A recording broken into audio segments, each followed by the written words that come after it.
Okay, so far we've been talking about uh, access to work, the kind of work we do, the way work is viewed. But what we've been talking around and not talking directly to is the issue of class. The state of work today in the U.S. is the way it is because workers have fought with business owners to get what they want. Right? So class analysis argues that what's better for workers is worse for businesses and capitalists, right? So if we look at the pie, for example, in this chart on the right here, um, when businesses invest in, let's say, making shoes, a certain sum of that um, money goes to pay off interest on a loan. Some of it goes to pay workers, and some of it goes to benefits for workers. And then the rest of that is money left over that they've made on production and their profits, the extra money they've made. Um, so if any other part of this pie gets larger, the profits get smaller. Pretty simple, right? So everything we expect today, things like a minimum wage, a limit to the working day, to how many hours you're allowed to work before you start getting overtime, having unemployment insurance, which is a big deal today, uh, workers' compensation if they're injured on the job, or wrongful termination. Um, Amazon worker was just recently fired for leading a walkout of one of their places in New York that they're worried about getting infection. Every single one of these things was fought for by workers, and they died for these. Uh, Governments would try to shut down workers, and companies would hire thugs to attack and to kill workers who were trying to organize. Um, so, if we want to understand work today, we need to understand its basis in class struggle. So, often when we think of work, we refer to the kind of the post World War II period, the 50s through the 70s, what the French called the 30 golden years. In this period, we saw um, a lot of agreement between business and workers that was typically negotiated through peak organizations or unions and business associations. Um, so um, in this era, there's a class alliance. Um, we see a process of major industrial mass production. Workers typically had a lot of job security. When you retired, you would be able to um, get a pension, which is essentially the company would pay you even after you quit working. We see the rise of scientific management.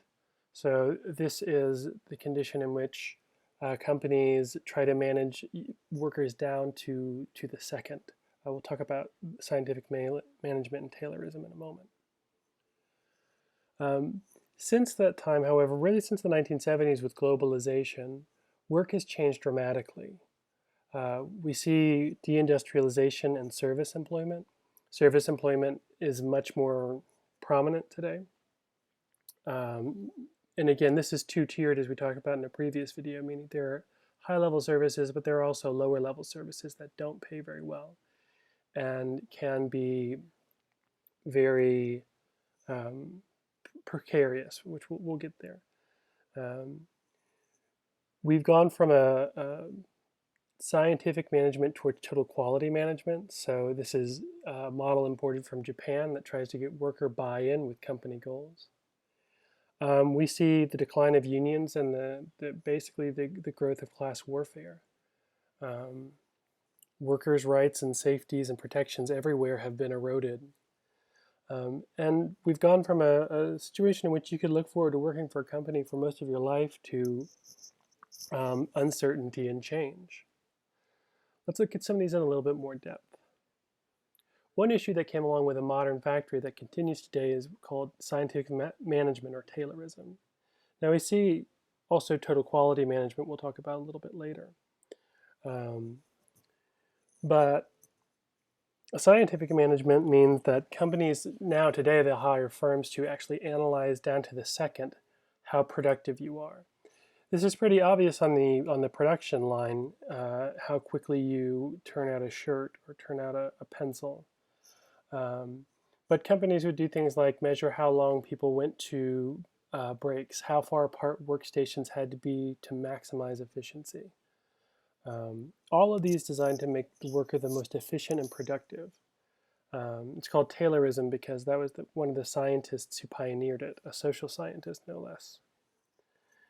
Now, we might not see this as much today, this micromanaging, though certain industries certainly do, particularly those that are very important today, like UPS and delivery people, um, or Amazon factory workers. When a factory worker at an Amazon shipping place gets a notification of an item they have to go find in these massive factories, a clock starts counting down and they have to uh, go find the item within a very short period, or else it doesn't directly count against their wages, but they kind of get demerits, and it's not good on them. So that's another example of scientific management. But today we have what's known as total quality management, where workers are tried to encourage to identify with the company. So this is where you get a lot of the language of teams, team building, team member. I worked at Whole Foods, and everybody it wasn't a supervisor; it was a leader, right? And you weren't employees; you were team workers. Um, and this is a different theory of management. Instead of trying to control and threaten workers, it's trying to get them to buy in. Right? So, for example, many of us, particularly in higher end service jobs, are expected to respond even when they're not at work to emails. Many people check their email on weekends. Most of us have it on their phones. 34% of workers check their email while on vacation. So in this way, while phones and technology help us be more flexible, they also see work seeping into more and more of our life. In Japan, there is a phenomenon called karoshi, which means death by overwork. Um, and it's a phenomenon that is unique to Japanese society, where people tend to identify more with the group. But again, this idea is getting them to work so hard for the group that they literally destroy themselves. The last issues we see today are issues of labor underemployment or underutilization. Right? This means that there's a lot of people today who are fairly highly qualified but can't find work that is associated with their high degree. So they might have gotten a bachelor's, but they're doing menial work. They might have gotten a master's, but they're doing management at a grocery store. It's very hard in the academic job market for people with doctorates to find professorates. And workers today are increasingly insecure. We're going to have a presentation on this issue, so I'm not going to go into it too much. But what this recent crisis has shown us pretty clearly is that most of us can't live without a single paycheck by missing a single paycheck. And that's an extraordinary amount of insecurity. If anything happens to your paycheck, there's extraordinarily large amount, about 43, sorry, not 43%, but most American families can't survive a major event like this without assistance, which is why the government is sending out assistance. So in our presentation of research, we're going to be looking at the increasing precarity and insecurity of workers and the risks and cost shifting of training and qualification to workers. But that will be a student presentation.